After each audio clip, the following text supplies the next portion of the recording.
Sliampo fried, marinate with seasoning like ketchup, salt, calamansi, extract, black pepper, ketchup, and then cucumber, onion, tomato, then mix and chili, very hot. And this is tuna, fish tuna, marinate for 1 hour and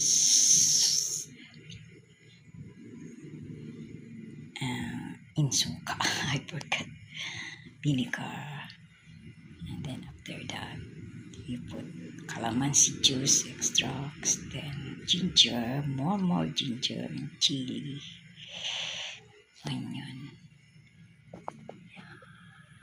Hope you like it, guys.